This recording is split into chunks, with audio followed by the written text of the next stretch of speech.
Bonjour à tous! Ça fait longtemps que j'avais pas dit ça. Je suis très contente de vous retrouver aujourd'hui sur ma chaîne.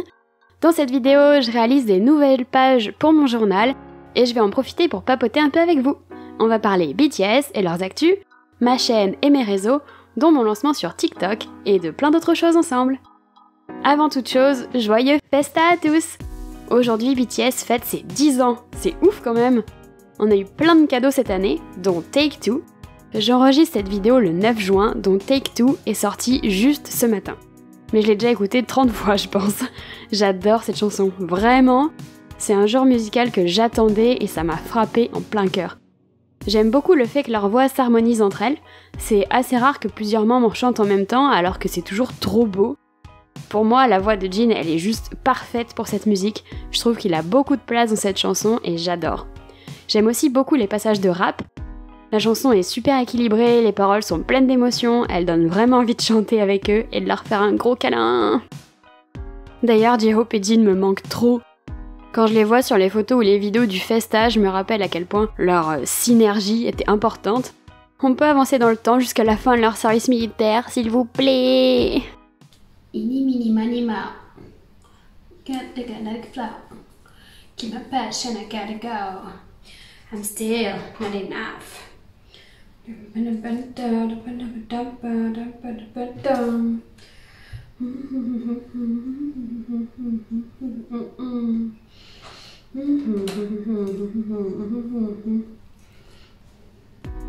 Pour parler de toutes leurs activités qui ont eu lieu entre ma dernière vidéo en février et aujourd'hui, je pense que la chose la plus notable c'est leurs albums. Face de Jimin d'abord, j'en avais un peu parlé avec vous dans l'onglet communauté de ma chaîne, mais je le trouve trop court. Vraiment, j'aurais pu écouter 2 fois plus de chansons au moins.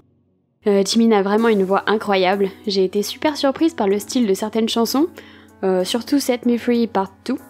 Au début, l'autotune me faisait faire la grimace parce que j'étais pas du tout fan du son, mais bon maintenant je peux plus m'en passer.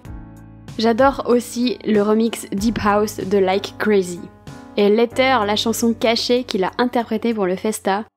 Quel amour! Quel amour ce Jimin! Ensuite, l'album et la tournée de Suga. Que dire? J'ai beaucoup aimé les musiques de l'album, surtout D-Day et Snooze. La production musicale est dingue et il y a une grande variété de styles. C'est chouette d'écouter l'album en entier grâce à ça. Par contre, c'est vrai que je suis pas fan des MV. Je trouve que Haegum est incroyablement violent, sans raison. Encore dans Daechwita, on comprenait qu'il fallait tuer le roi, installer un nouveau genre de pouvoir. On faisait la comparaison entre ces deux personnalités, le Agus dit blond et le Agus dit brun. Mais dans Haegum, je trouve aucun des personnages intéressants. Entre le criminel qui tue pour l'argent sans qu'on sache pourquoi et le flic qui torture, on est censé être content que le criminel s'en sorte. Je suis pas vraiment sûre de tout comprendre. Et pour Amygdala, le clip est très fort, mais il est aussi très dur. Je l'ai regardé une fois et je le regarderai pas une autre. Il faut être un robot pour pas être atteint par ces images, vraiment. Et je pense que la tournée D-Day suit la même trajectoire. On est sur quelque chose de très sombre, complètement différent des concerts de BTS, ça c'est clair. Je suis contente qu'il puisse s'exprimer à ce point et qu'il ait pu faire quelque chose dont il est fier, et qu'il parle de santé mentale parce que c'est super important. C'est beaucoup moins mon style du coup, mais j'ai quand même hâte de voir son concert lors de la diffusion sur Weverse à la fin du mois. A votre avis, Suga aura des invités à Séoul?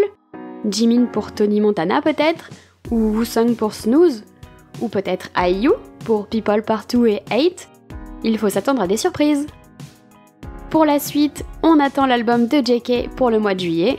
Il avait prévenu, il était le prochain après Suga. Je n'ai aucun doute sur le succès qu'il va rencontrer. Et tant qu'on parle du futur, je compte revenir agrémenter ma chaîne de vidéos.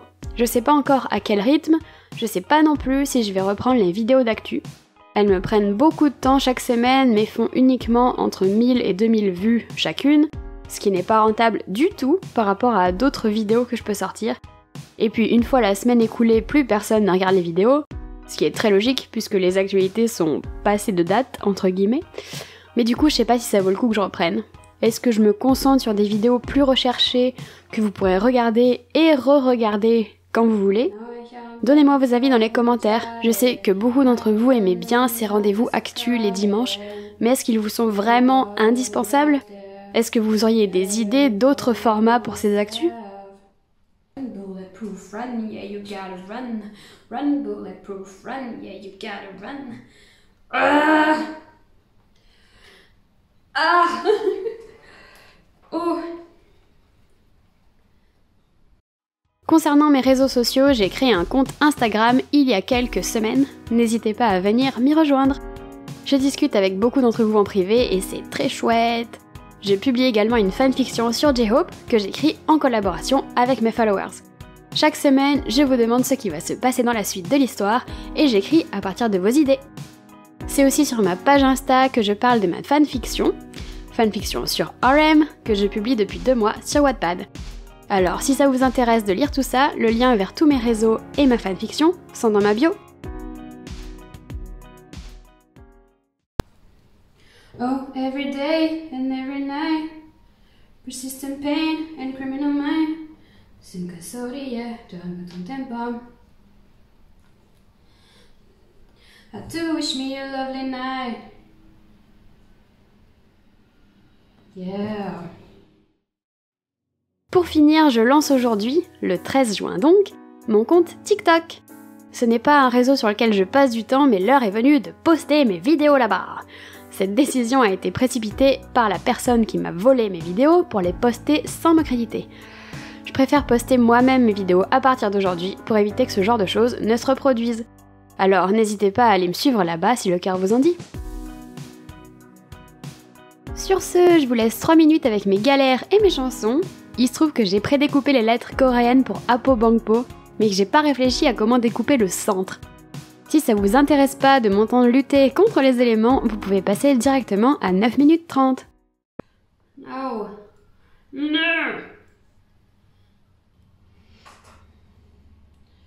Kenshana. C'est pas parfait, mais écoutez, on fait comme on peut, hein? Yeah, to get mine. Hey, listen to me, whoa. Hennessy at night, I never stop. Dash you repeat. Finally free. Keep burning night and night. 돌아보지 않아. Fly. Ah! Not like a butterfly.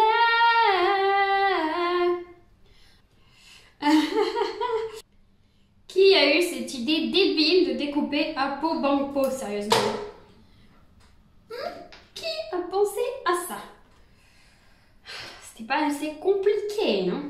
Ah, c'est trop petit! Oh my god! Oh my god! Comment les gens font pour couper quoi que ce soit avec ce truc? Ah! Ça coupe absolument pas ce que je veux. C'est pas grave. Ah!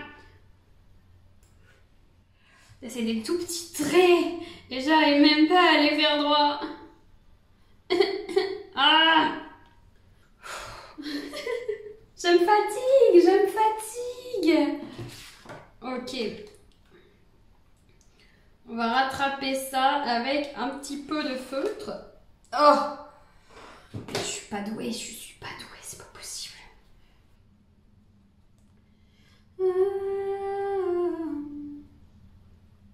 Ah!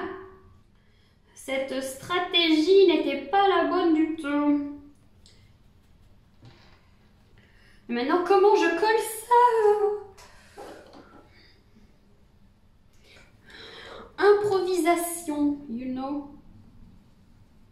Voilà ce qu'on peut entendre dans mon salon quand je suis occupée à faire mon journal.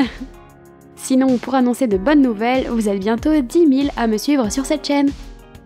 Et pour fêter l'événement bientôt, j'espère, je compte faire une foire aux questions comme j'avais fait pour les 1000 abonnés. Vous pouvez donc d'ores et déjà laisser vos questions dans les commentaires. N'oubliez pas de préciser que c'est pour la FAQ, sinon je risque de répondre à votre question par écrit. On arrive donc à la fin de cette vidéo. J'ai fait une 3e page pour le Festa orientée sur la chanson Take Two, mais je n'ai pas filmé son élaboration parce qu'elle était très simple, donc peu intéressante. Et on se retrouve ma caméra à la main pour le gros plan. Sur la première page, j'ai laissé un espace vide pour pouvoir écrire quelques mots sur mon ressenti lors du Festa. J'ai utilisé des images du shooting photo pour le Festa, le programme du Festa et des captures d'écran issues de leur dernière vidéo. J'ai également repris les éléments graphiques présents sur le site web. Le résultat est un peu chargé, mais j'adore les couleurs pastel. Sur la troisième page donc, j'ai simplement mis une photo et j'ai imprimé les paroles de la chanson. Sur ce, j'espère que cette vidéo vous a plu. Je vous dis à bientôt sur les réseaux. Je vous violette.